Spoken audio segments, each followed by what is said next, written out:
కానీ ఈనాటి ముఖ్యమంత్రి గౌరవ ముఖ్యమంత్రి వైఎస్ జగన్మోహన్ రెడ్డి గారు విజయవాడ నడిబడ్డులో 206 అడుగుల హైట్ తో బాబాసాహెబ్ అంబేద్కర్ గారిని స్థాపించి చరిత్ర సృష్టించాడు. ఎల్లాయన పాదాలు పట్టుకోండి. ఎందుకంటే ఈ సభలో మీరు చేసే అల్లరి రాజ్యాంగ విరుద్ధం. ఈ సభలో మీరు చేస్తున్న ప్రక్రియ రాజ్యాంగ విరుద్ధం. తోటి యొక్క సభ ప్రతినిధుల యొక్క హక్కులను హరించటం సభా విరుద్ధం, రాజ్యాంగ విరుద్ధం.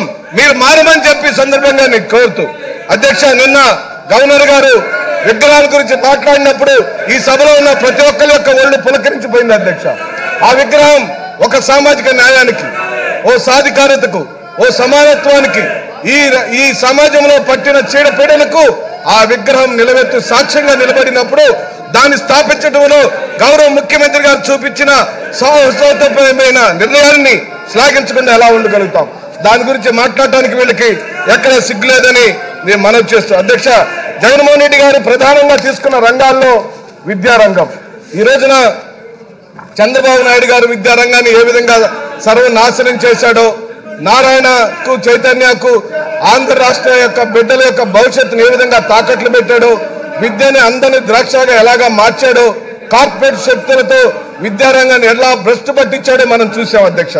ఈ రోజున గౌరవ ముఖ్యమంత్రి గారు తీసుకొచ్చిన తన పరిపాలన సంస్కరణలో ప్రధానమైంది విద్యారంగంలో ఆయన సమున్నతమైన లక్ష్యాలు సాధించాడు అధ్యక్ష. నిన్న గవర్నర్ గారు కూడా వారి యొక్క ప్రసంగంలో చెప్పారు, 15,000 రూపాయల అమ్మఒడి లాంటి కార్యక్రమం, నాడు నేడు లాంటి కార్యక్రమం, జగనన్న గోరుముద్ద లాంటి కార్యక్రమం, జగనన్న విద్యా దీవెన లాంటి కార్యక్రమం, ఇంగ్లీష్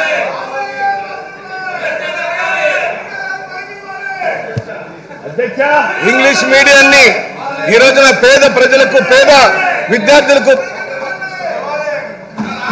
హలో అధ్యక్ష, ఇంగ్లీష్ విద్యను పేద బిడ్డలకు చేరువ చేయడం అనే చరిత్రాత్మక నిర్ణయాలన్నీ కేవలం జగన్మోహన్ రెడ్డి గారి యొక్క పరిపాలనలోనే సాగినాయి అధ్యక్ష. ఇవేమీ లేవు. మీరు గమనిస్తే విద్యారంగం మీదే జగన్మోహన్ రెడ్డి గారి యొక్క పరిపాలన తీసుకురాబడిన సంస్కరణలు, చంద్రబాబు నాయుడు యొక్క పరిపాలన చేసిన విద్యారంగ సంస్కరణ మీద చర్చిద్దామంటే తెలుగుదేశం పార్టీ వాళ్ళకి మాట్లాడడానికి ఏమీ లేదు. ఎందుకంటే ఈ రాష్ట్రంలోని పేద విద్యార్థులకు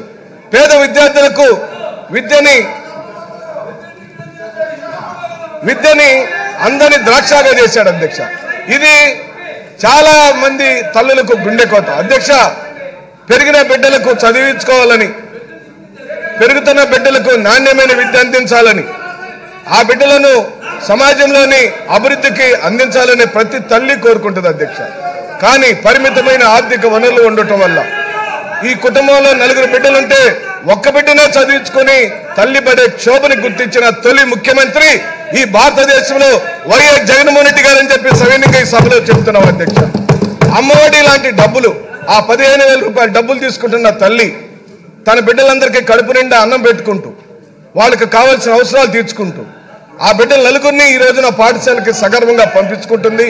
ఆ పాఠశాలల్లో ఇంగ్లీష్ మీడియంలో చదివించుకోగలుగుతుంది అధ్యక్ష. అదే కాదు, నాడు నేడు పేరుతో ఈ రోజున 44,800 పాఠశాలలను ఆధునీకరించిన జగన్మోహన్ రెడ్డి గారు ఈ రోజున ఎప్పటికీ చరిత్రలో నిలిచిపోతాడు. అంత సున్నితమైన అంశాలను మీరు ముఖ్యమంత్రి స్థాయిలో కూర్చొని అంతగా మైక్రో లెవెల్లో ప్రజలకు సంబంధించిన అంశాలను పట్టించుకోవడం అనేది చాలా అరుదుగా జరిగే సంఘటనలు అధ్యక్ష. ఈ రోజున మీరు గమనిస్తే పాఠశాలలో 46,661 మంది ఆయాలను నియమించి, పాఠశాలలో పరిశుభ్రమైన వాతావరణాన్ని తీసుకొచ్చి, పచ్చని చెట్లను నాటి, బాత్రూంలు కట్టించి, బాత్రూంలే కాదు అధ్యక్ష, బాత్రూమ్ పరిసర ప్రాంతాలన్నీ కూడా ఎప్పుడు కూడా శుభ్రంగా ఉండటం కోసం మరి అక్కడ కావాల్సిన సదుపాయాలు ఏర్పాటు చేసి చరిత్ర సృష్టించారు అధ్యక్ష. ఈ రోజున గోరుముద్ద లాంటి కార్యక్రమం, దాన్ని ఎవరు కూడా, ఏ ముఖ్యమంత్రి గారు కూడా అంత సున్నితంగా పరిశీలించినప్పటికీ గౌరవ ముఖ్యమంత్రి గారు ఆయనే స్వయంగా సమీక్షలు పెట్టుకొని, ఆయనే కూర్చొని ఏమేమి గోరుముద్దలో ఏమేమి రకరకాల ఆహారాలు పెడుతున్నారు చిన్నబిడ్డలకని పరిశీలించిన తొలి ముఖ్యమంత్రి గారు.